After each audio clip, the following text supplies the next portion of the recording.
Bom dia, tudo Bom bem? dia, Eu tudo sou bem? péssima com música, viu? Então qual? Fale qual é a sua péssima música. Ixi, eu gosto de Velha Infância, dos Tribalistas. Velha infância, bora então de Tribalistas. Espera aí, vou buscar aqui. É uma boa música.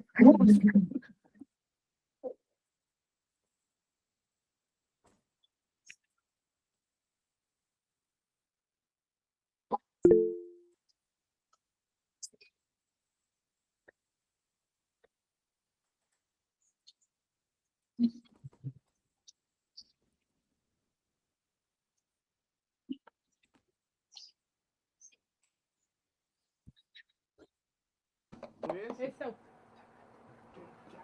Acima e pra baixo. Tá. É a intensidade. Boa, Velha Infância, oferecimento da Rafaela. Gente, bom dia. Daqui a pouco a gente já começa a nossa mentoria. E aí, tudo certo lá?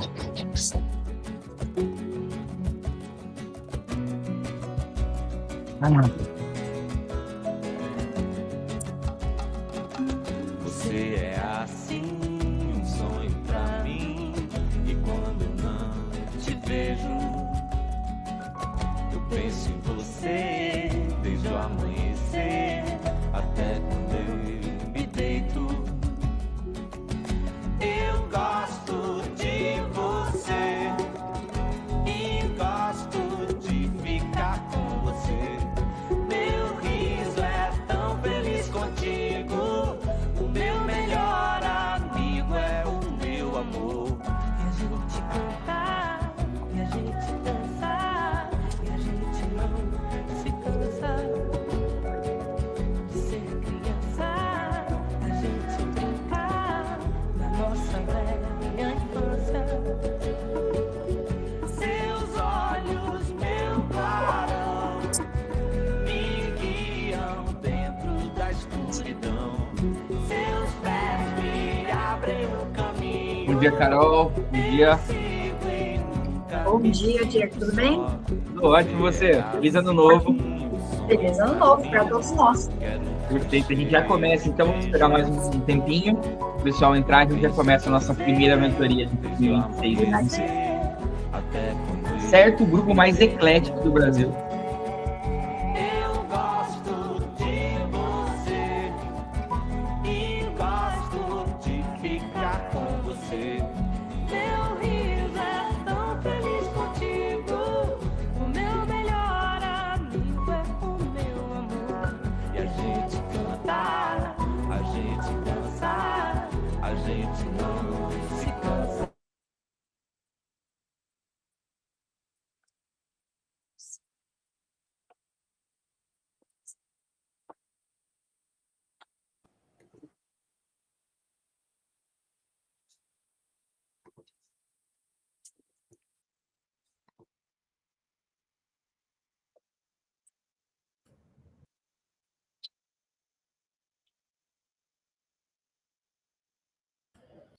Ah, para mim ficou mudo.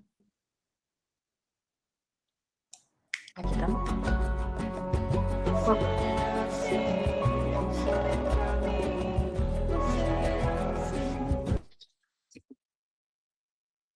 Aquele momento que a banda para e o público canta, né?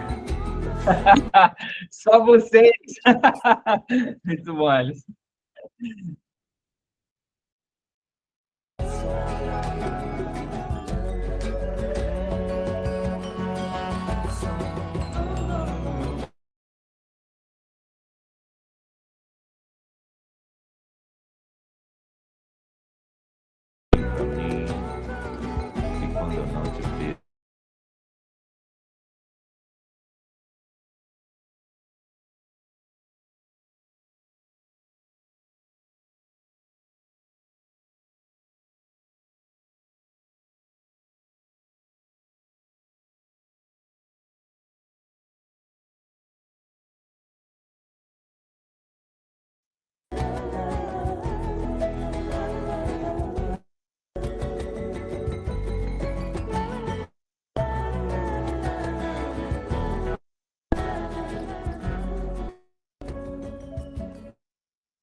Vamos nessa?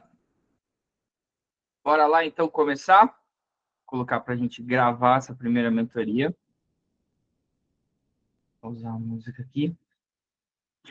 Já tivemos uma sequência de AC/DC, Ana Castela e agora Tribalistas. Muito obrigado, Rafa. É isso, é uma sequência improvável, mas que funciona.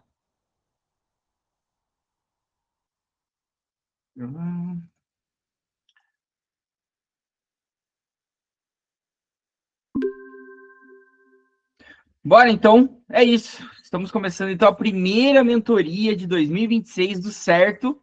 Começando o ano dos testes, né, Carol? Então, a gente hoje aqui, a Carolina Souza da Reut, que vai ser a nossa mentora. Bom dia, Carol. Bom dia, Diego. Bom dia para todo mundo e feliz 2026. Feliz 2026. Deixa eu só antes mostrar, então, para o pessoal, para quem ainda não conhece ali a nossa área do aluno, né? Muita gente pergunta para a gente, a hora que eu entro, o que eu faço por aqui? Então, tem bastante coisa que vocês têm acesso. Aqui, né? Comecem sempre pela essa categoria de reforma tributária, tem o curso padrão, tem o plano de ação para reforma tributária com o Vagnão, tem as nossas mentorias gravadas. Aqui no Mentorias e Eventos, vocês ficam por dentro das próximas datas. Eu estou vendo aqui que não tem fevereiro e março. Já vou cobrar o pessoal. A gente tem a data de fevereiro já, Juca? Tem, né? Sim, em fevereiro nós vamos ter a nossa mentoria dia 19 e teremos a nossa mentoria de março no dia 18, pós-carnaval. 18 de fevereiro, dia 19, pós-carnaval. Então, todo mundo com as energias recarregadas depois do carnaval, dia 19, às 8h30 da manhã, a gente tem a nossa mentoria de fevereiro. Aqui embaixo, materiais complementares, muita coisa vai acontecer nesse trimestre, tá? Acabamos de gravar uma atualização, um curso de atualização, esse curso base, uma atualização com o Lucas, da Reut. Já está gravado, já deve sair nas próximas semanas. Muita gente pergunta para a gente do OMIE, né? Como é que o OMIE está? Também a gente vai trazer uma aula específica do OMIE, ali, uma aula rápida mostrando como que o OMIE está para a reforma tributária. Sai a regulamentação em fevereiro, então a gente já está com um evento marcado com o Lucas, ao vivo, uma live para falar sobre a regulamentação, né? Tudo que faltava não falta mais, então a expectativa é isso já em fevereiro.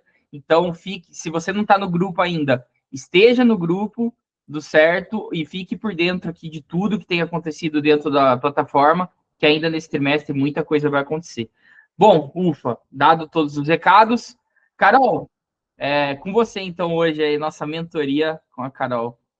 Maravilha. Vamos lá então, Diego, obrigada pela introdução, é um prazer estar aqui com vocês novamente, e a primeira do ano.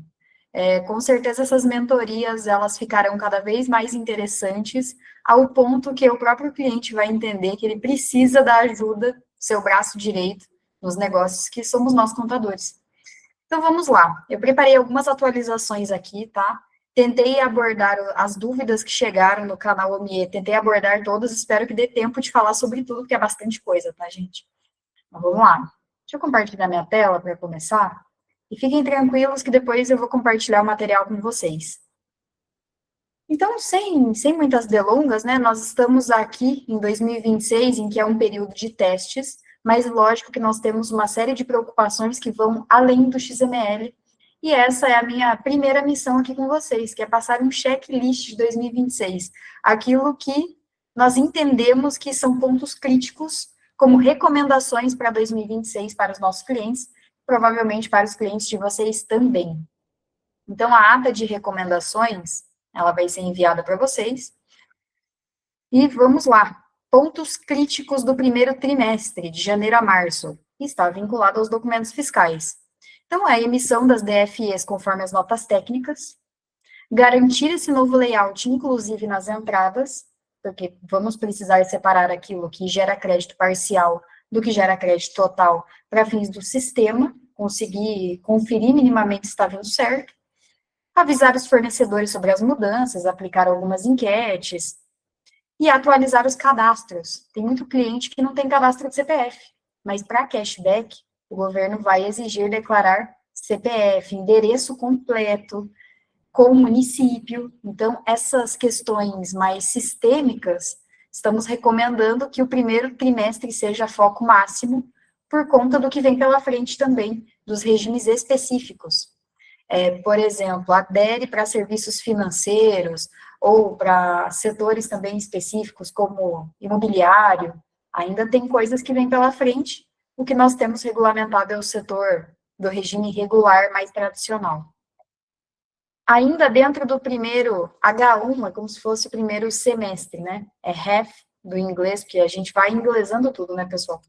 Então, dentro do primeiro semestre ainda a gente recomenda mapear novos processos para novos eventos.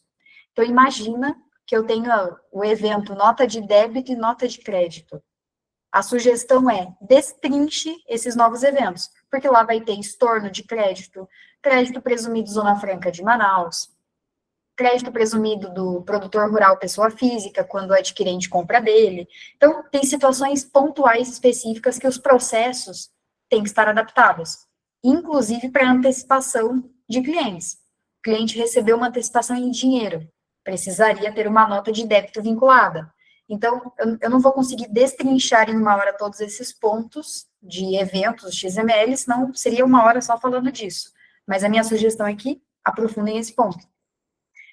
Definir uma estratégia sobre IVA na base de cálculo do ICMS e do ISS. Por que estratégia? Porque não basta definir a estratégia, eu preciso implementar também a estratégia. Então, eu preciso colocar no RP, se eu vou colocar IVA, que é o CBS e o IBS, na base dos tributos antigos no ano que vem. A recomendação ROIT é que insira, sim, na base. Se não inserir, tem que ter um plano de ação, ou assumir o risco, judicializar, tem que ter alguma ação por trás disso. Aditivar e definir novas regras contratuais. Ah, Carol, mas o contrato já prevê que em caso de aumento de carga tributária, esse será repassado no preço. Não é suficiente. Tem que prever split payment, o RAD, que é o recolhimento pelo adquirente. Tem que prever penalidades, que é um dos temas que a gente vai ver aqui hoje. Então, se alguém pede para a sua contabilidade cancelar a nota, vai ter penalidade pelo cancelamento. E aí, você vai assumir essa penalidade ou vai repassá-la? Tem que estar no contrato. Entrevista, workshop com as áreas afetadas aqui, muito provavelmente com os clientes, né, em si. Fazer workshop, treinamento, café com o cliente. Então, essas são as recomendações para o primeiro semestre. E assim que eu terminar, eu vou abrir para as perguntas.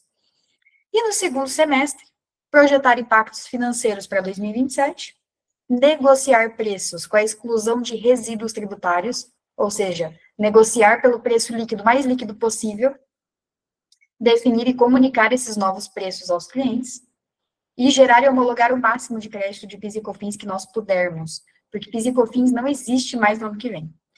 Então, Carol, mas eu não vou poder recuperar PIS e COFINS lá em 2028, porque tem 5 anos de prescrição e decadência? Pode, mas vocês têm visto os movimentos do governo. Quanto mais o governo aperta a conta pública, o que ele faz? Cria uma burocracia para compensar crédito.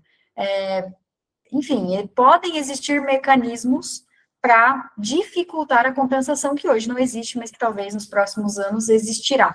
Então, na dúvida, toma o máximo de crédito PIS/COFINS possível e cabível pela lei. Esses são os temas críticos, eles se desdobram em alguns outros temas mais específicos, mas eu queria saber se tem alguma dúvida pontual aqui, lembrando que eu não vou conseguir aprofundar XML, eventos, porque senão não vai dar tempo. Eu tenho uns 30 slides aqui para falar com vocês.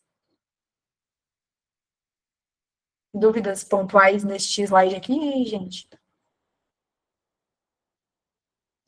Ok, talvez a sua dúvida esteja aqui pela frente, né? Na implementação prática, alguns temas, né, sugerido até março, tecnologia e conformidade com XML, aí aqui tem um pouco mais de detalhe, né? Garantir as tags de CBS, IBS, imposto seletivo, CST novo, porque não é o CST antigo, né? Tem um novo, Sequestrib, entre outros, garantir os sistemas, inclusive as entradas que tenham redução ou incentivo fiscal. Parâmetros desses benefícios, para depois preparar a conciliação com a apuração assistida, porque o que é a apuração assistida? Imagina que o Diego vai lá declarar o imposto de renda dele, está lá uma declaração pré-preenchida. O Diego confia ou não confia? Em geral, as pessoas não confiam, elas fazem ajustes e transmitem. É esse tipo de ajuste que a gente tem que estar preparado para fazer, conciliar e ajustar. Que tipo de ajuste, Carol? Estorno de crédito.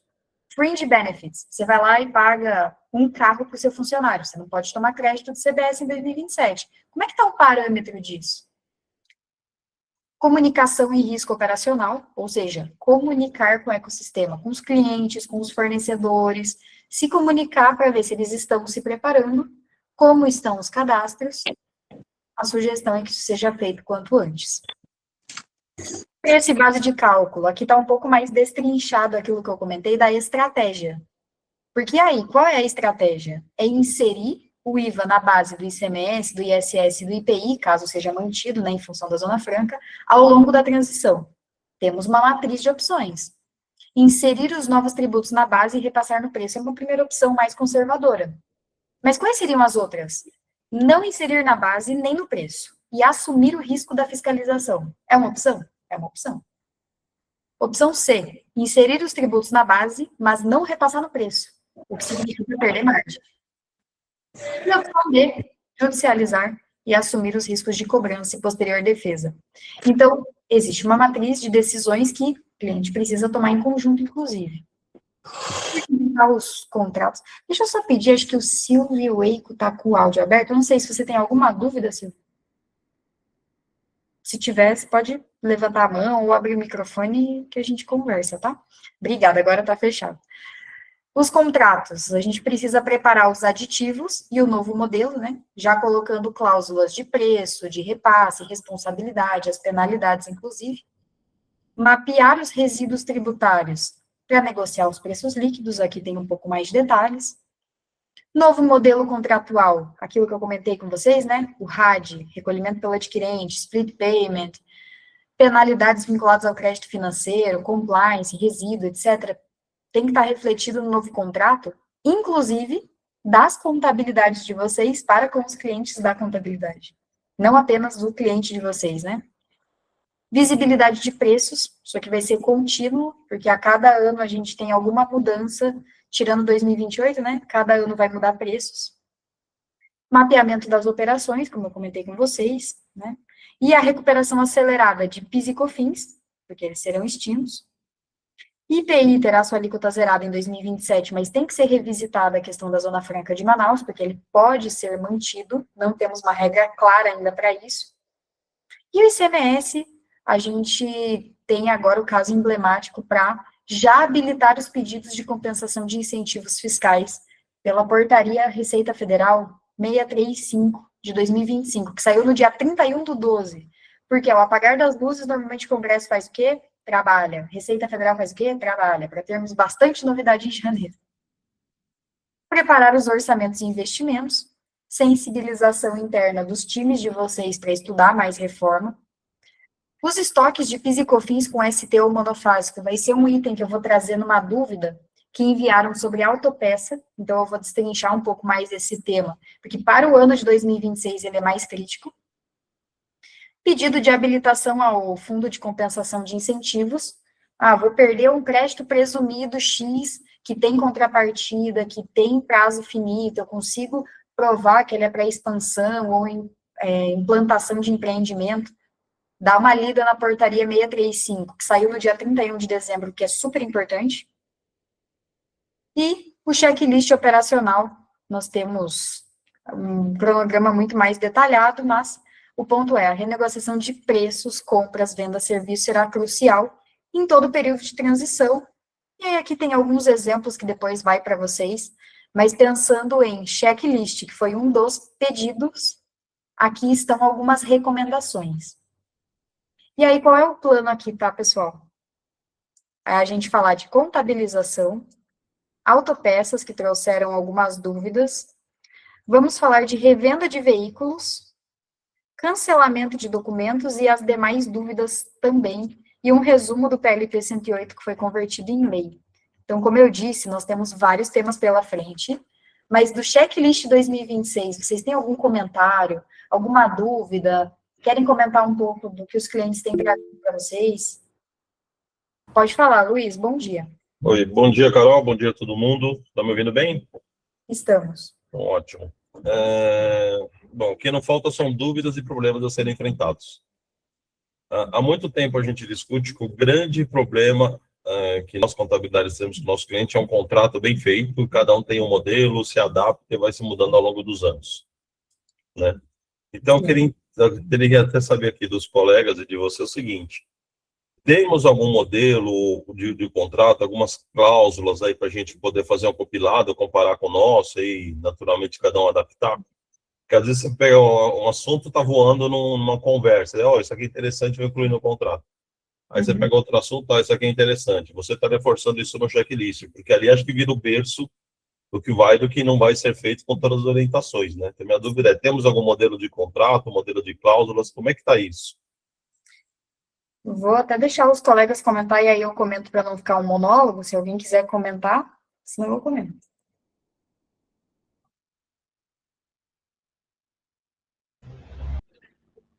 Bom. Da nossa parte também do certo, talvez seja interessante a gente ter isso também. A gente pode ver aqui junto com a Carol, com o Lucas, a gente pode ter uma base de modelo para facilitar para vocês, tá? No material de apoio, aí você até me fala, Carol, se tem alguma coisa aí. Sim, existe um modelo.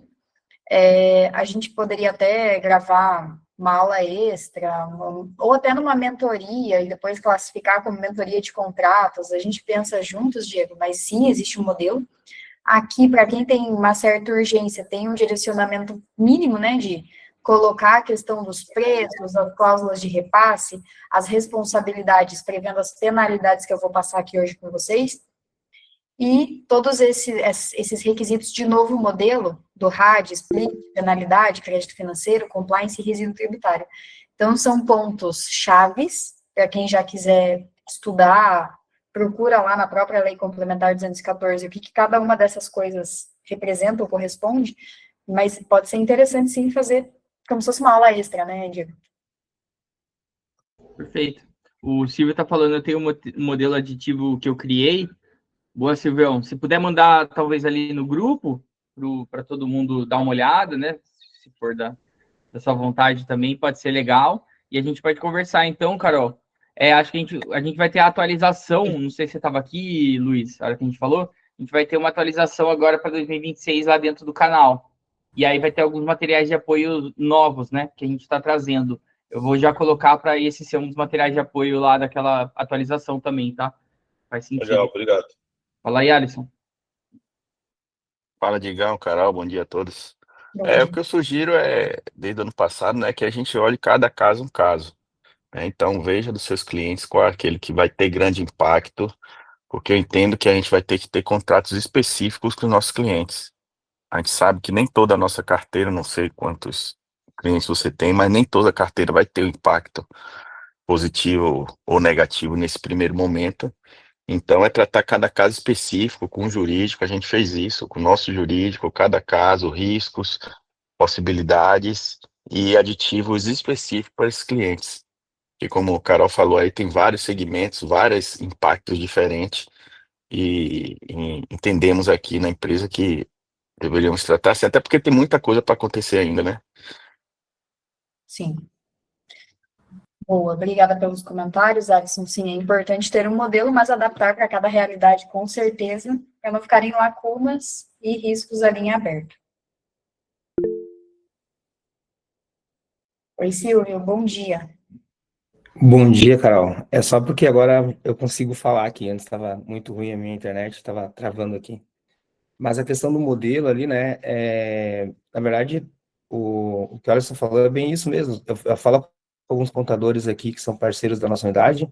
Alguns têm feito o aditivo, até eu criei um aditivo, passei para eles ali como base, para eles analisarem uma cláusula também para incluir no contrato. Então, tem aquele contrato do cliente novo, né, que vai entrar no escritório agora, que é um contrato novo, que tem que ter essa cláusula já dentro do contrato, um aditivo ali, talvez, para aqueles clientes que já sejam da base, e também isso vai muito de acordo com o nível de serviço, né, pelo que a gente tem falado aí com os contadores, o nível de serviço que você vai negociar com o teu cliente, ou seja, é o que vai estar dentro com relação à reforma tributária e o que vai estar fora do escopo de serviço que você vai prestar com ele, para ele, né, no caso. Então, tem muitos desses pontos aí que a gente que eu venho conversando com os contadores, a gente criei um material, mandei, a gente foi conversando aqui, trocando ideias, e é isso que o Alisson falou. Cada caso é um caso, cada escritório pode adequar de uma forma essa questão da reforma tributária e o nível de serviço que ele vai prestar. dentro do escopo do contrato atual para os novos clientes e para a carteira atual dele, né? Então, só mais um complemento aí, tá, pessoal? Maravilha, muito obrigada, Silvio. Bom, seguindo em frente aqui, então, pessoal, pode ser que tenham pontos que vocês têm dúvidas que já estão aqui nos slides seguintes, então eu vou para o tema de contabilização. Chegou uma dúvida, assim, ó, como ficará na prática a contabilização dos tributos com a implementação da reforma? Será necessário reclassificar os valores atualmente registrados em contas distintas de impostos a pagar para novas contas contábeis? Primeiro, é importante ressaltar que não há posicionamento oficial do CFC e do CRCs, e a sugestão tem sido criar contas contábeis específicas para os novos tributos e novos fatos geradores, para CBS, IBS e Imposto Seletivo. Então, imagina que você tem um plano de contas que já tem PIS, COFINS, ICMS, IPI, continuará lá. Porque se você tem crédito de PIS e COFINS, ele continua sendo um crédito de PIS e COFINS, ele vai ter possibilidades de abater depois com CBS? Sim, mas ele continua sendo na sua origem PIS e COFINS, assim como ICMS, assim como IPI. Então, a sugestão é criar novas contas.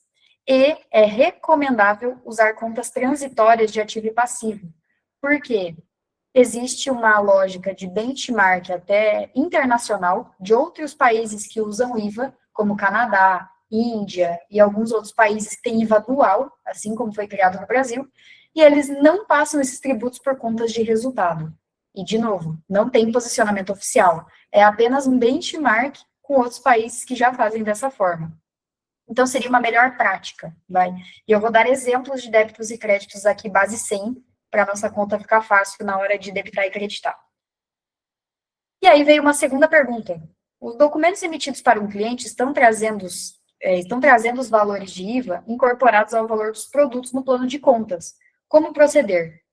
Então, a sugestão é segregar, né? Eu preciso enxergar valor líquido no custo líquido, lá no resultado. Eu preciso enxergar tributos nas contas patrimoniais de tributos, ativo e passivo. E eu preciso enxergar valor bruto lá no cliente ou no fornecedor, se o pagamento for total. Então, a gente precisa separar isso e ter diferentes visões no plano de contas. Eu não posso ter uma visão consolidada, senão fica prejudicada depois a minha análise. Então, como sugestão, eu vou passar por 4 exemplos de débitos e créditos, e qualquer dúvida, levantem a mão e perguntem.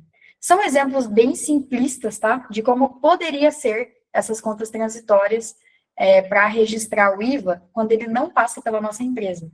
Porque quando tiver split payment, ou o RAD, que é o recolhimento pelo adquirente na jogada, o dinheiro pode nem passar por nós. Então, imagina que o Silvio cobra 50 mil reais para fazer a contabilidade da empresa transportadora X.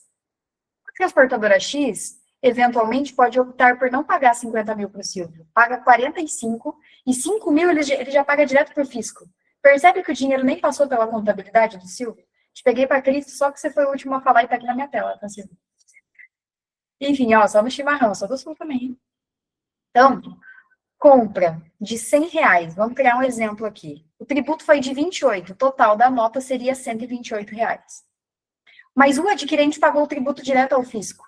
Então, os 128 reais não vão transitar 100% pela empresa, mas vai gerar crédito de 28 reais. Então, como é que ficaria essa conta?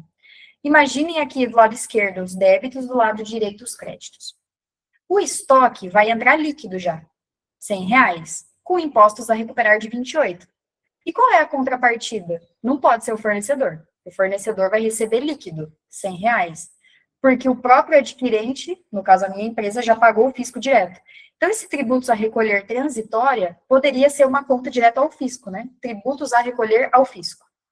No recolhimento pelo adquirente, 28 reais lá no passivo, que eu tenho que pagar isso depois. Depois eu vou baixar contra o quê? Caixa e banco, né? Ó, essa transitória aqui contra Caixa e banco. E o fornecedor? O líquido já, ó, 100 reais. Percebam, nem passou pelo resultado esse cara. Ele está só entre ativo e passivo, porque foi algo que não agregou patrimônio. Tem vários CPCs que tratam sobre isso, tá? Principalmente o CPC 47, que trata de receitas, e o 16, que trata de estoques. E tem alguns outros que tratam desses temas também, mas como não é o foco destrinchar só contabilidade, não vou me aprofundar, senão não vai dar tempo de falar sobre tudo. E se eu fizesse como eu faço hoje, como ficaria, né?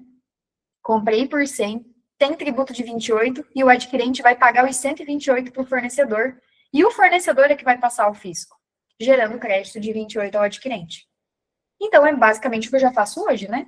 Eu tenho aqui fornecedor R$100, mais fornecedor de 28, que eu vou pagar integral para o fornecedor, R$128.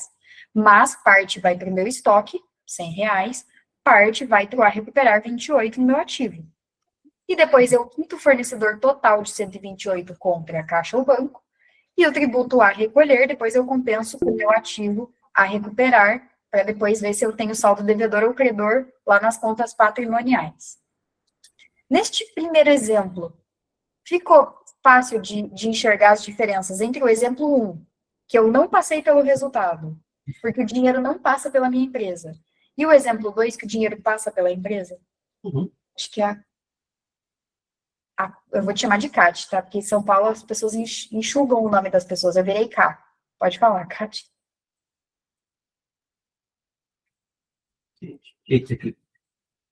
Você clicou. Bom dia. Acho que a Catherine está com a mão levantada, só não sei se... Não posso que você levantou a mão na reunião. É você.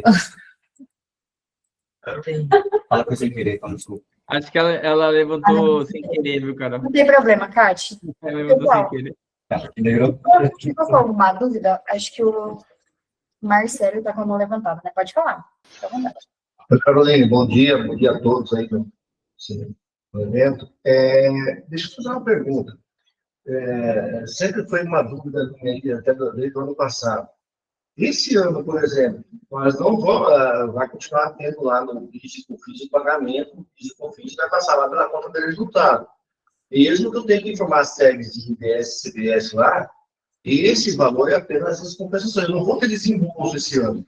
Exato.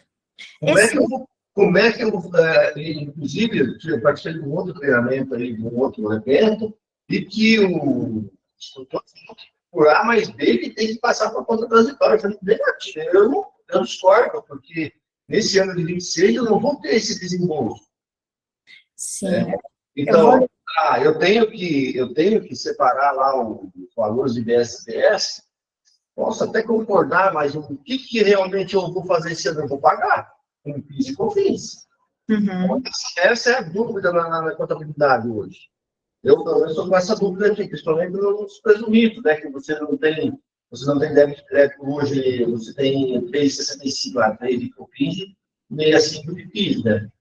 Então, essa é a maior dúvida hoje que você tem hoje para você fazer esses lançamentos contábeis aí. Assim, ó, Marcelo, eu vou te falar a visão mais conservadora e a mais prática, porque elas se dividem de verdade. Por exemplo, empresas que estão na Bolsa de Valores, são auditadas, têm fundos de investimento, as grandonas, o que elas estão fazendo? Separaram as contas contábeis e elas vão passar esse 1% como teste na conta transitória sem efeito nenhum em resultado e nem na conta de ativo e passivo, porque é como se ela tivesse um dado destacado no documento, mas que não tem efeito financeiro. E isso acontece em alguns outros casos também parecidos, que é preciso usar contas transitórias. Exemplo, eu enviei um material para conserto, não existe, está em garantia, não existe contrapartida financeira e ele vai e volta. É como se o 1% ele fosse um dado da vida real, ele está lá destacado no documento, mas ele não tem efeito financeiro, porque eu não pago, não compenso, não faço nada com isso. Então, ele é um débito e um crédito só para demonstrar que ele existiu e falar que está em compliance.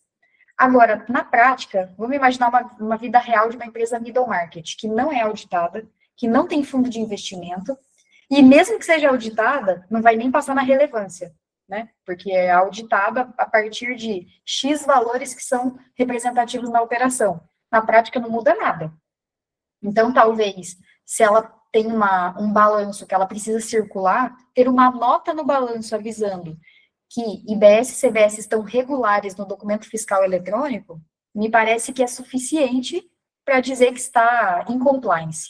Por isso que eu separei em dois mundos, que tem um mundo auditado, empresa com ações na bolsa, e tem empresas que eventualmente nem passam por auditoria. E, de novo, é recomendação. É o mais conservador possível. Por quê? Porque o CFC e o CRC não se pronunciaram.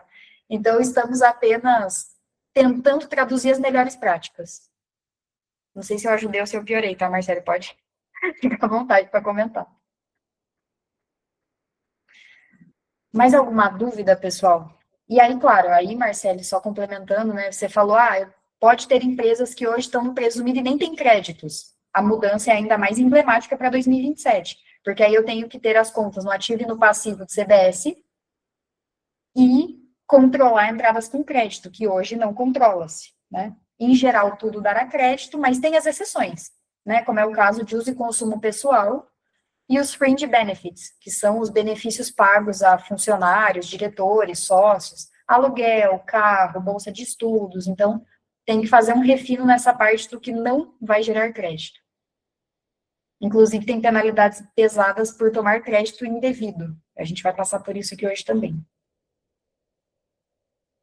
A parte da venda é muito parecida. Para terminar os exemplos, né? Eu tenho aqui uma venda de R$200 com tributo de 56, onde a empresa compradora quitou o tributo direto ao fisco, seja via split payment, seja porque ela fez a opção pelo RAD, o recolhimento pelo adquirente, caso o split ainda não tenha sido implementado.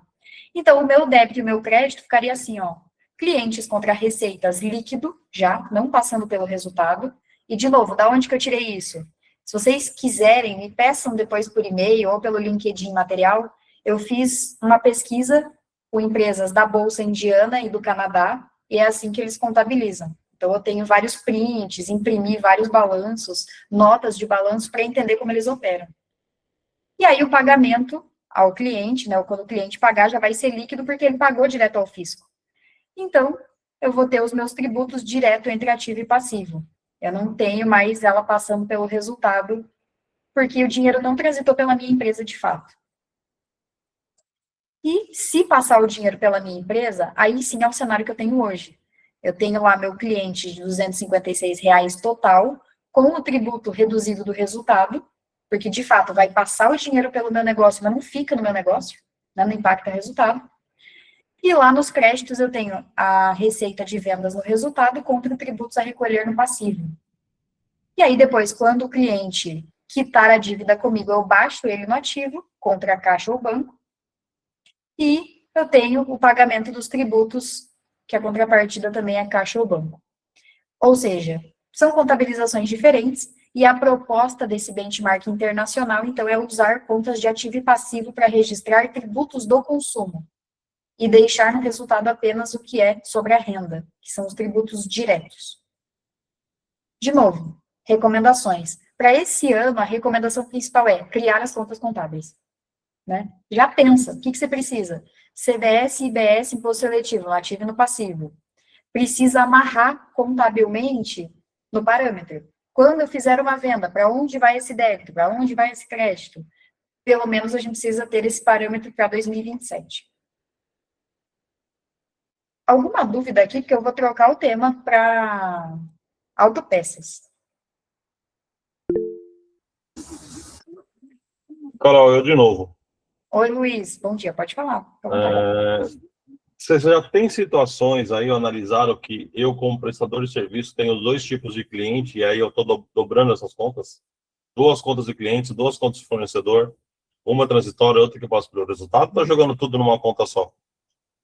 Ou dois grupos diferentes, né? Quando eu tenho isso sintético ali, como é que funciona isso analítico? Não, eu estou imaginando separar isso. O tipo de cliente que já paga direto vai ficar no grupo A, e o tipo de cliente que não paga direto, que passa pelo resultado, vai ficar no grupo B. Vai ter que ter, na verdade, não são nem contas contábeis extra, mas gatilhos. Então, imagina que lá no parâmetro, você, para registrar que você, de fato, vou voltar aqui no exemplo anterior, para você saber se você tem um crédito a compensar, tem que passar por uma conta transitória, porque você não tem certeza se o teu fornecedor vai pagar o tributo. Quando ele pagar, o crédito é liberado. Então, é como se você tivesse um gatilho, né? Ele fica lá no ativo a compensar, uma conta transitória, mas ele só vai para compensar o seu passivo quando, de fato, o fornecedor liberar o pagamento, a extinção do débito. E aí, como é que você controla isso no sistema? Esse é o maior desafio. Que imagina a vida real, né, Luiz? Você abre a apuração assistida, tem R$100 mil de crédito. Aí você abre o RP, tem 120. Ele falou, ué, cadê os outros 20? Cara, tem que conciliar, saber de que fornecedor é, como que vai amarrar o que está lá no sistema do CBS com o sistema que vocês estão usando na contabilidade, provavelmente por API. Não vejo outra forma, porque consultar um por um é humanamente impossível. Tem que ter uma forma de conciliar esses dois mundos para falar exatamente quais foram as operações de quais fornecedores foram para amarrar isso na contabilidade e no fiscal. E amarrar no financeiro do cliente? Já pensou em alguma coisa? Porque senão o cliente pode pagar errado ou nunca receber o valor correto. Sim, por isso que ele tem que conciliar antes de efetuar tanto a contabilização quanto o financeiro, porque são duas pontas, né? Vamos imaginar o teu escritório de contabilidade. Você tem os fornecedores, fornecedor de sei lá, manutenção de ar-condicionado e locação. Você tem que saber se ele pagou o tributo dele para você, escritório de contabilidade, pagá-lo integral ou parcial, tomar o crédito ou não tomar o crédito. Mas você tem os seus clientes também, que eles vão tomar o crédito se você pagar o seu débito. Então, é um ecossistema, né? Você depende do seu fornecedor e o seu cliente depende de ti. E amarrar tudo isso via sistema vai ser um baita desafio, que a gente vai descobrir como vamos amarrar tudo isso dentro desse ano, inclusive, né? Sim. Esse é um outro tema que seria interessante, Diego, para a gente marcar uma mentoria específica, né? Conciliação das 5 verdades. Apuração de IBS, apuração de CBS, nota fiscal ou documento fiscal eletrônico, financeiro e IRP. São 5 verdades que a gente precisa conciliar. Perfeito. Inclusive, na atualização que a gente fez com o Lucas, acho que a aula 4, 5 não está tão profunda nisso, mas ele fala das 5 verdades, viu, Carol? Ah, legal. Estamos em linha, então. Bom, passando para outro tema aqui, pessoal. Autopeças. Veio uma dúvida assim, ó. Na revenda de autopeças, haverá alterações no tratamento dos monofásicos a partir de 27 para simples? Sim, em 2027 não existirá mais PIS e COFINS. Já vamos destrinchar isso. Quais serão os impactos percentuais para o presumido nesse ano?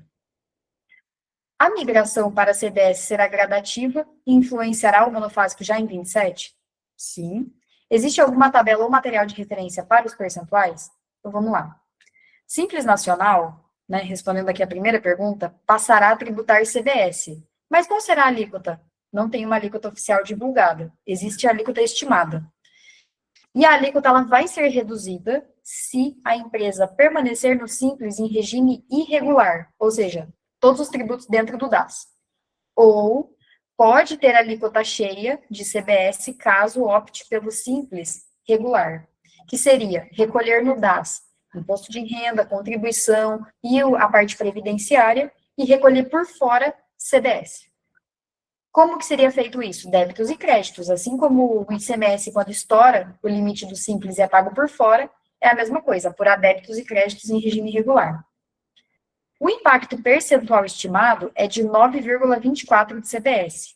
Isso é um estudo que foi publicado tanto pela Reut quanto pelo Ministério da Economia. Provavelmente vai ser algo muito próximo disso, para presumido e para lucro real. Certo? E para o Simples Nacional em regime regular, recolhendo por fora, sobre base líquida, mais seletivo quando incidente, e com direito a créditos, né?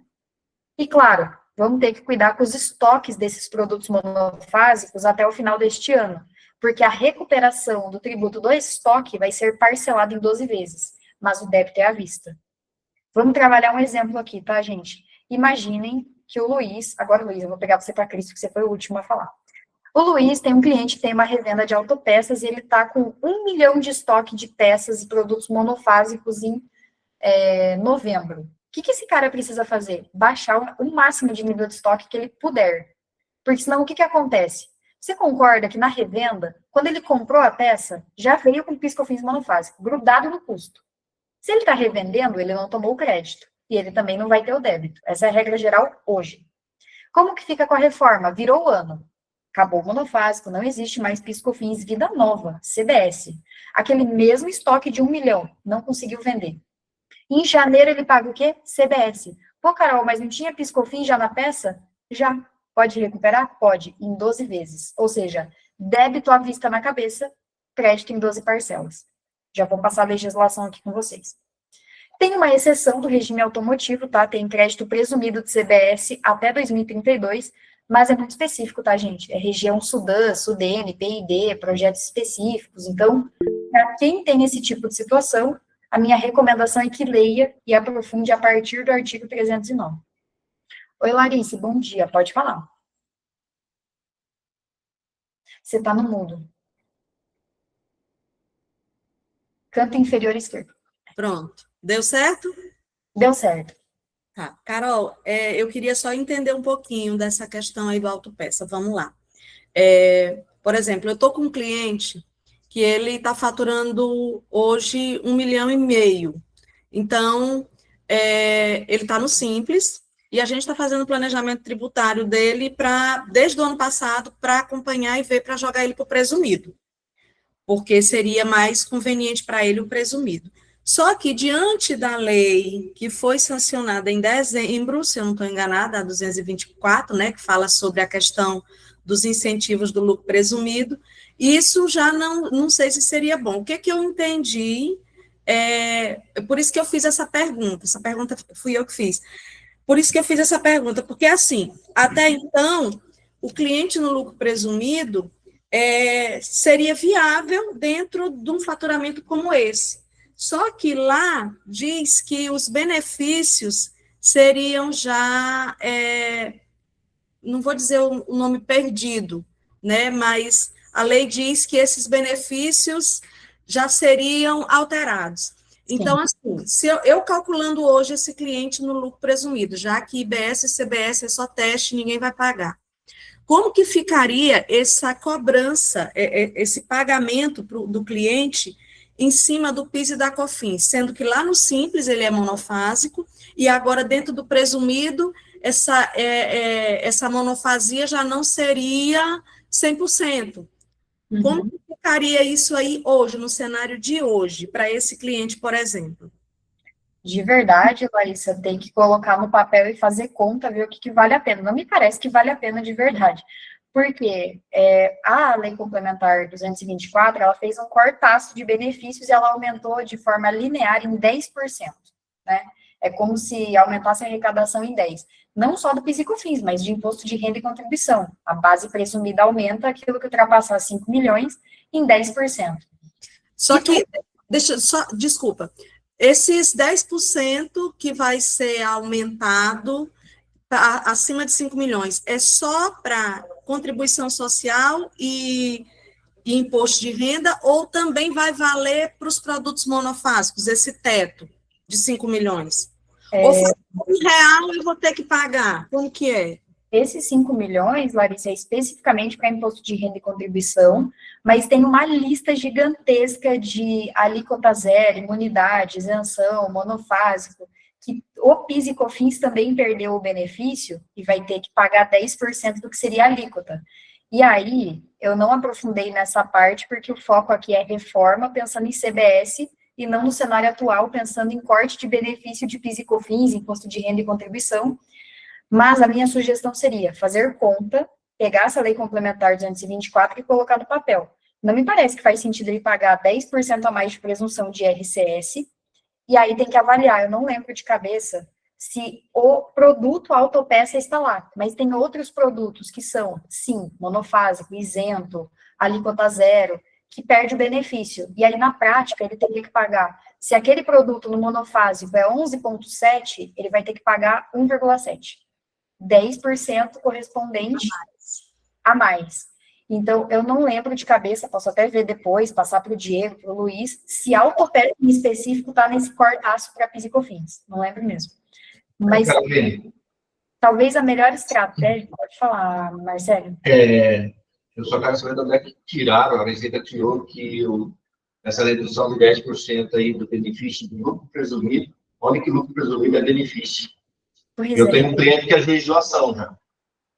Tem várias empresas ajuizando a ação, inclusive porque eles restringiram a não cumulatividade. Você aumenta o débito, mas você não pode tomar crédito. Não existe isso, né?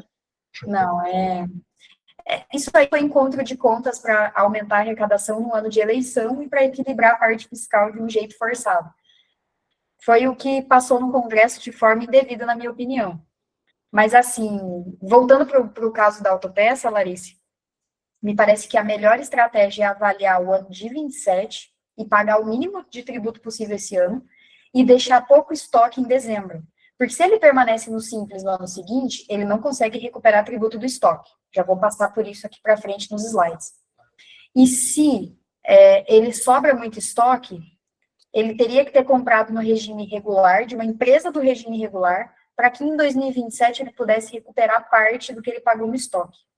Então, me parece que a estratégia está mais para 27 do que para esse ano, pensando na reforma. Aí, claro, pensando no corte de benefício, tem que fazer conta, né? E ver se entre o Simples e pagar 10% a mais faz sentido. Me parece que não. Essa questão que você está abordando aí do estoque, isso para mim, aqui agora está sendo novo, porque assim, a gente não dá conta, né, de ler, de entender tudo da reforma, é tudo muito novo para todo mundo. Então, essa questão aí do estoque, dessa questão dos produtos monofásicos, isso também impacta a farmácia, né? Tudo que for monofásico vai ser abraçado por esse controle de estoque.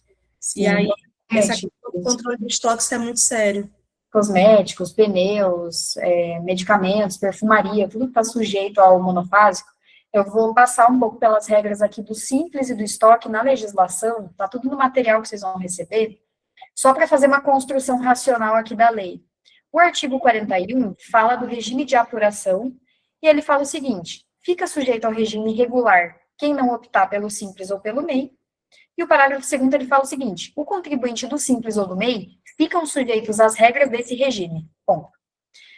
Mas ele abre exceção, ele fala no parágrafo 3º o seguinte: os optantes do Simples poderão exercer a opção de apurar e recolher IVA pelo regime regular, ou seja, por fora, hipótese na qual IBS e CBS serão apurados e recolhidos conforme o disposto nesta lei complementar, que é a 214 de 2025, ou seja, com débitos e créditos.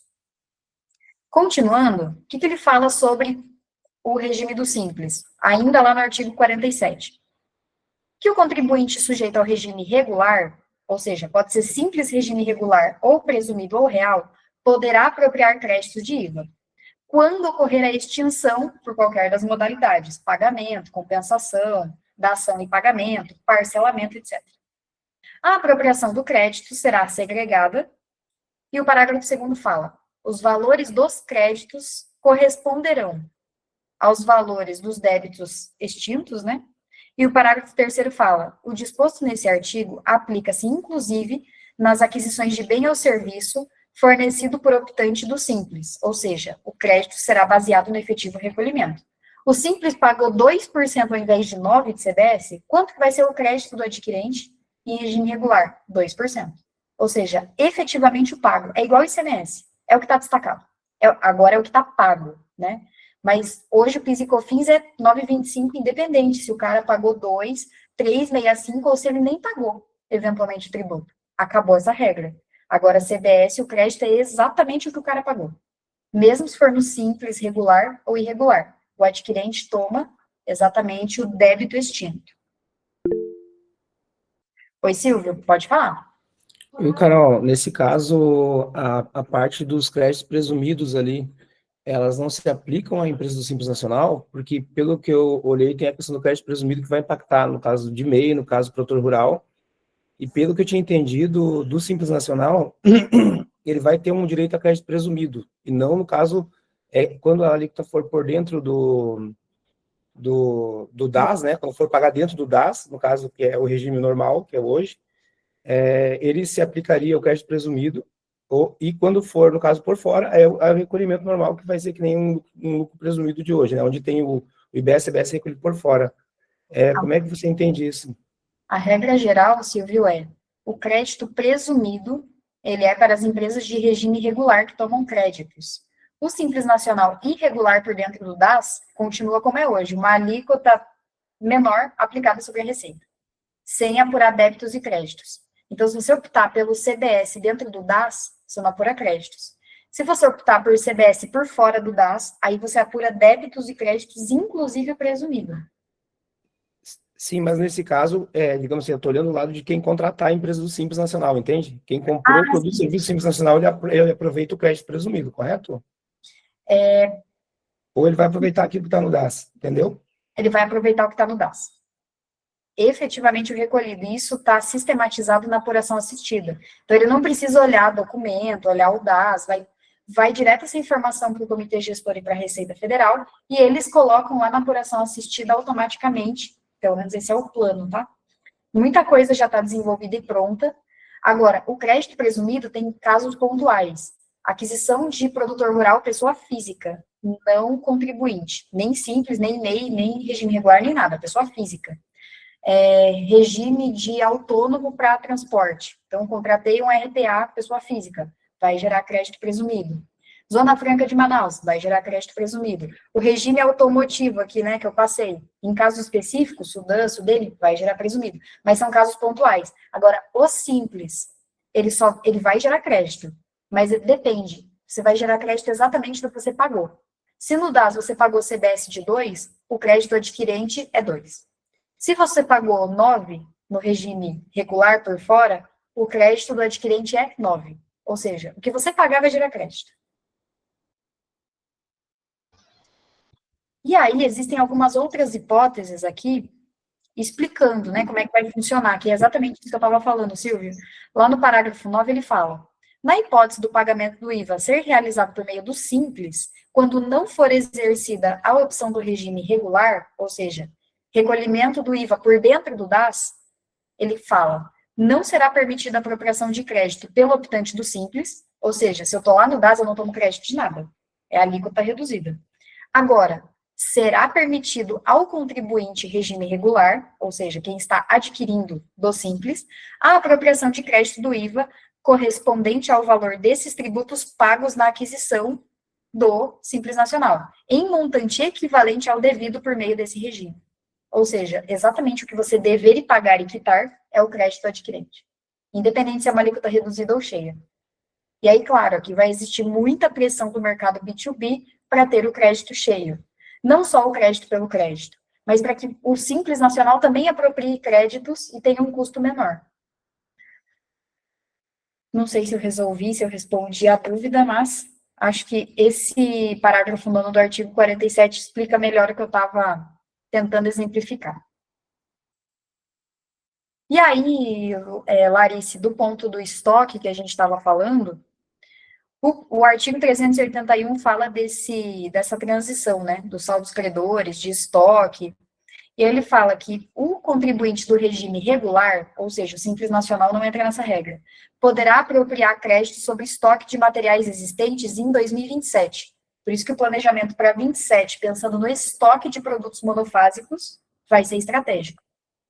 Nas seguintes hipóteses, quando o contribuinte lá em dezembro de 26 estivesse sujeito ao regime de apuração cumulativo, ou seja, abarcaria o cara do presumido, ou ele tem essa opção em relação aos bens em estoque sujeitos na aquisição, ou seja, quando eu comprei, eles já estavam sujeitos na revenda a ST ou ao monofásico, dos seguintes dispositivos, e aí ele elenca a Lei 10.485, que trata de autopeças, ou seja, autopeças está aqui. E ele continua, né, ele fala lá no parágrafo 1º, esse crédito presumido sobre o estoque somente se aplica a bens novos adquiridos de pessoa jurídica do país ou importados, não se aplica aos produtos cuja aquisição foi contemplada por alíquota zero, isenção ou não sofreu incidência, e não se aplica aquilo que é uso e consumo pessoal. E aí o parágrafo 3º fala que o crédito presumido, no caso de bens adquiridos no país, será aplicada a alíquota de 9,25, ou seja, independente se ele é ST, monofásico, produto em estoque, 9,25 para nacional, e para importado, a alíquota de importado. Mas para empresas do Simples em 2027, se tinha tributo no estoque, já era, vai pagar tributo em 2027 também, não vai poder recuperar. Por isso que é importante entender que quanto menos estoque eu tiver em dezembro, melhor vai ser para o regime de 2027, se o teu cliente continuar no Simples Nacional esse ano. Se ele migrar para o presumido e sobrar estoque, no ano seguinte ele vai poder recuperar o que ele tem de estoque, mantendo no presumido também. Ah, então deixa eu só entender. Na questão do estoque, se ele é simples, em 2027, esse estoque perde o valor desse crédito. Sim. E se ele for presumido, ele pode se apropriar desse crédito. É isso? Exato. Mas isso não é exclusivo para autopeça, mas sim para todo o produto monofásico. Sim, aqui traz, eu destaquei a Lei 10.485, mas no inciso 2 ele traz outras legislações, a 10.147, medidas provisórias, então ele traz outros itens que não são só autopeças. Ou seja, é preciso analisar, pensando em 2027, se muda agora para presumido, pensando nesse crédito do estoque. Exato. A orientação geral, e aí, pessoal, como já é 9h31, eu vou dar uma corridinha, eu acredito que em 5 minutos eu consigo concluir, ou 10 no máximo, mas o estoque baixo em dezembro de 26 é estratégico para todo mundo que tem monofásico OST, independente se é autopeça, se é perfumaria, cosmético, medicamento, porque já está com tributo recolhido no estoque e vai ter que recolher de novo em janeiro de 27.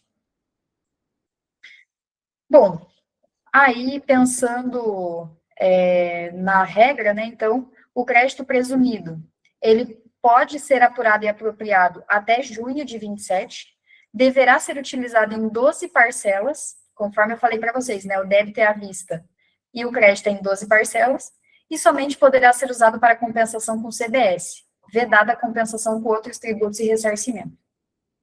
Então, sobrou crédito por algum motivo, não pode pedir em dinheiro, tem que esperar compensar com débito de CBS. E aí, para dar tempo de maratonar as demais dúvidas, para resumir, tá? Porque esse material vai circular com vocês, eu recebi uma dúvida da revenda de veículos, como é que ficaria a regra tributária? Não vai mais ter PIS/COFINS em 27 e tem regras específicas para bens usados. Então, na linha civil do crédito presumido, o contribuinte, ele poderá apropriar do regime regular, não é simples, tá? Poderá apropriar crédito presumido quando for revender bem imóvel que foi usado por pessoa física, ele pode tomar crédito presumido. E existe o artigo 407 que fala da revenda de máquinas, veículos e equipamentos usados. Para resumir, ele fala que você vai pagar sobre a diferença, né? Como se fosse o lucro, que já é hoje. Então, você pega o bem, o custo dele foi 100, você vendeu por 120, você vai pagar sobre a diferença de 20. É o que está escrito aqui. Fica reduzido a zero o valor do custo e você pagará sobre a diferença, né? Do que exceder o valor líquido da aquisição. É basicamente isso que fala. Quanto é que é hoje? É, exatamente. Basicamente como é hoje. Ou seja, não vai alterar, então. Não vai, só que vai alterar o modus operandi de como a gente controla isso, né? Ao invés de da CBS. Mas essa questão do imposto ser gerado em cima dessa diferença, né, entre o valor que ele comprou, vamos dizer, o carro usado e que ele vai vender, o imposto vai ser cobrado em cima dessa diferença. Então, isso não altera. O que vai alterar é a apuração do imposto, que vai ser para todo mundo por conta da reforma, é isso? Exato. E essa regra, ela só é válida para aquisição que não foi tributada, né, e que é bem usado, e se for de pessoa física em específico, ele vai gerar o crédito presumido que eu mencionei aqui no artigo 171. Porque essa regra aqui, de pagar pela diferença, ele fala que não se aplica à revenda quando foi adquirido de pessoa física. Então, pessoa física, se eu adquirir um carro de uma pessoa física, vai gerar crédito presumido. Tomo o crédito e pago o débito integral na saída. Que o efeito é para ser muito parecido com pagar a diferença. E quando comprei de uma pessoa jurídica e estou revendendo o carro, aí eu pago exatamente sobre a diferença, mas sem crédito presumido. Então, tem essa diferença aqui de procedimento. Ou seja, comprar de física vai ser melhor. Depende de quanto vai vir de crédito presumido, que ainda não tem o valor do percentual, né? Mas a lógica é que seja equivalente. Que as duas operações sejam muito parecidas. Certo. Para fechar, pessoal, tem mais 2 slides aqui. Cancelamento de DFE, veio uma dúvida. Quais são os impactos de cancelar e quais seriam as recomendações? A recomendação é evitar o cancelamento e usar os eventos de débito e crédito para evitar cancelar o documento. Essa é a recomendação do governo. Para 2026, vai ter um período de autorregularização de 60 dias. Então, se o fisco identificar algumas das mais de 30 hipóteses de penalidade, leiam a Lei Complementar 227 de 26, artigo 341G traz mais de 30 hipóteses de penalidade. Essa lei já foi sancionada na semana passada. Exemplo, cancelar documento fiscal após fato gerador, multa de 66% do valor do tributo de referência. Ah, mas a operação é isenta, tributo de referência. Não é o tributo daquele documento fiscal. Então, é uma multa pesada. Imaginem que se CBS for 9%, a gente está falando de uma multa de 6% sobre o documento fiscal. É bastante coisa. Do documento fiscal não, desculpa, do tributo de referência. Então, se o tributo é 9 e a penalidade é 6, a gente está falando de uma penalidade relativamente alta. Ou cancelar o documento após o prazo para cancelar, 33% do valor do tributo de referência. Para este ano, você fez algum movimento incorreto, você vai receber como se fosse uma carta de regularização, assim como você tem a autorregularização, para explicar, para justificar. Então, a lógica é que não tenha aplicação direta de penalidade. Mas para 2027 é vida nova, né? Vida que segue. Apropriar indevidamente os créditos, né? Ou deixar de estornar ou anular, 66% do crédito. Deixar de emitir documento fiscal, 100% do tributo de referência, ou seja, você paga o tributo e paga 2 vezes, né? Você paga o tributo e mais ele como penalidade. Omitir informação sem UPFs, é R$200 por UPF, ou seja, a gente está falando aqui de uma multa de R$20 mil. É muita coisa, porque às vezes o documento fiscal é muito mais leve do que esse valor. Então, são penalidades que já estão previstas e precisam ser estudadas e refletir no contrato, que é o que a gente estava falando, né? Tá, e se eu emitir minha nota de contabilidade e o cliente pediu para cancelar? Eu vou ficar com essa multa do valor do tributo ou vou repassar na próxima fatura para ele? Alguém vai ter que prever essas nuances no meio do caminho. E aí, para fechar, pessoal, que eu já estendi o tempo e eu tinha uma outra reunião 9h30, demais dúvidas, retenções, como é que fica? Eu não tenho mais PIS/COFINS, não vou reter em 27, mas IRCS permanecem com as retenções que já estão previstas nas suas leis. Isso pensando no CSRF, né? Contribuições sociais retidas na fonte. Seletivo, como é que fica na importação de vinhos? Vai ter imposto seletivo, sim, porque é bebida alcoólica, mas ainda não tem percentual divulgado. Então, a sugestão é que trabalhe com uma média do que já é o IPI hoje, pelo menos para previsibilidade. As penalidades, quais são as penalidades do PLP 108? Agora foi convertido na Lei Complementar 227. Quais são os riscos para a empresa? Os riscos, leiam a íntegra do 341G, lá estão mais de 30 hipóteses de risco e penalidades reais, já aplicáveis para 26, mas com período de regularização de 60 dias.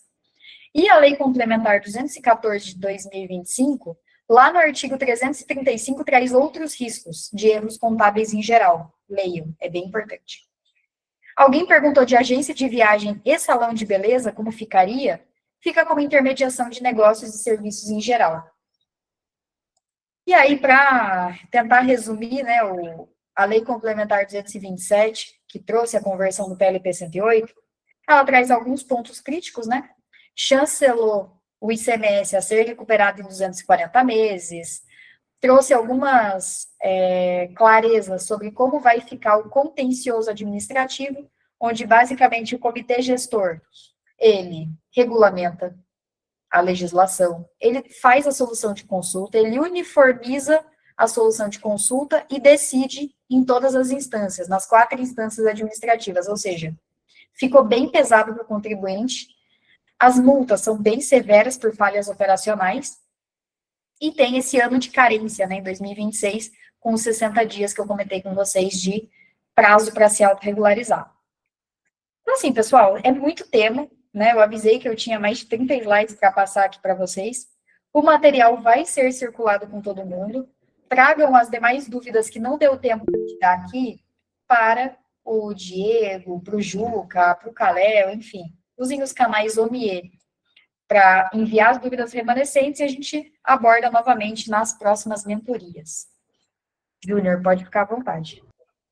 Eu queria só um complemento ali com relação ao prazo, para que as informações constem nos documentos fiscais, porque eu venho acompanhando, a gente está numa briga com o pessoal dos softwares, né?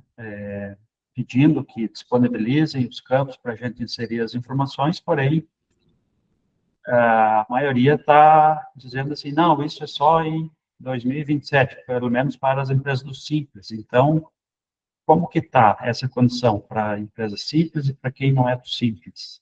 Boa, ótimo comentário, Júnior. Então, as empresas do Simples não têm obrigatoriedade de BS-CBS na nota este ano, e as penalidades, elas foram aliviadas num comunicado que foi um ato conjunto de Receita Federal mais Comitê Gestor, avisando que as penalidades seriam aplicadas a partir do primeiro dia útil do quarto mês subsequente, ou seja, parece até o dia da mentira, né? A partir de 1º de abril, que a regulamentação saiu esse mês, então, a partir de 1º de abril teria a penalidade.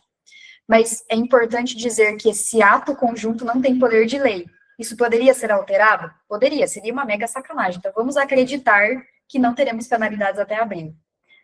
A partir de abril, todas essas informações de omissão, de documentos e etc., pro Simples, ele foi flexibilizado para ter os campos de BS-CBS. E vai ter o período de regularização em 60 dias. Então, o que eu estou imaginando que vai acontecer na prática? Se alguma coisa acontecer errado, você vai receber um comunicado, vai ter um prazo para se regularizar, porque a penalidade não vem esse ano, nem para o Simples, nem para presumido, nem para real, nem para ninguém. Então, está mais flexível, mas a gente precisa se preparar para 27, porque se não se preparar em janeiro de 27, a gente vai receber uma enxurrada de penalidades por não ter amarrado o sistema, por não ter colocado informações e ser considerado omissão no documento fiscal, o endereço do CPF, por exemplo. Então, realmente é um ano para se preparar. Não dá para imaginar que, lá em dezembro eu me preocupo em atualizar cadastro, amarrar contabilidade, porque os erros terão penalidades bastante expressivas. Então, para lucro presumido e real, já está valendo a partir de 5 de janeiro, a obrigatoriedade. Para destaque de BS-CBS, sim, só não vai vir penalidade prevista até abril, por conta do ato conjunto, que foi um comunicado da Receita Federal e do Comitê Gestor, mas não é legislação, né? É só um alento para o coração. Não é oficial, mas, ao que tudo indica, não teremos penalidades até lá para ninguém, inclusive para o real e para o presumido. Mas a recomendação sempre corre e já se regulariza, porque não dá para chegar no dia 2 de abril e começar a receber cartinha de autorregularização, porque gera muito desgaste, né? O problema é cliente, gente. O cliente é uma dor de cabeça que você não... Nós já tinha dor de cabeça, agora são 3 dores de cabeça. Agora a gente, basicamente, é tiração de sarro, mas é real. A gente acabou virando um braço, como se fosse quase uma extensão da fiscalização do governo, né? Para controlar esse compliance de cadastro, emissão de nota, pagamento de tributo, porque o cliente vai recorrer primeiro para nós, né? Então, a gente acabou ganhando um trabalho extra aí. O cliente vai recorrer para nós quando mexer no bolso dele. Aí ele vai recorrer para nós. Esse que é o problema, Carol. Hoje ele não escuta, os outros colegas contadores aí, ele não escuta. É um ou outro que escuta o que você está falando. Dos meus 180 clientes, eu só tenho 2 que estão já há 2 anos se preparando para a reforma. O restante está, quando chegar nós faz. Quando chegar nós faz. O duro é que descobrir fazendo pode sair bem caro. E aí, por isso é importante marcar o café com os clientes, se comunicar, porque senão depois ele vai falar que você não avisou ainda por cima. Ele não quer ouvir. Tem mais isso ainda. Ele vai falar, o Marcelo não me avisou que ia ser assim, que eu estou perdendo cliente agora, ou que eu estou cheio de penalidade, porque eu estou emitindo minha nota sem o cadastro da pessoa física. E aí é loucura, né? Bom, gente, queria agradecer novamente o espaço aqui. Diego, Juca, Kalel, todo o time OMIE, que sempre prepara com muito carinho aí as mentorias, sempre repassa as dúvidas para que a gente seja bem assertivo e sniper, né, para conseguir ajudá-los. E, eventualmente, o que faltou tempo aqui, pessoal, que a gente já passou 15 minutos, mandem para eles e a gente coloca na próxima mentoria. Tá bom, muito obrigado, Carol. Obrigada, gente, até a próxima. Ótima semana. Boa, e para vocês, gente, continuem no grupo, né? Os recados são sempre os mesmos. A próxima mentoria a gente avisa um pouquinho antes e abre aquele formulário para vocês colocarem as dúvidas. E aí é isso. A gente tem estimulado aqui também os mentores a trazer cada vez mais conteúdos focados nas dúvidas de vocês. Até a próxima. Vai ser no dia 19, depois do Carnaval. A gente se vê, então. Bom Carnaval para quem vai curtir. Abraço.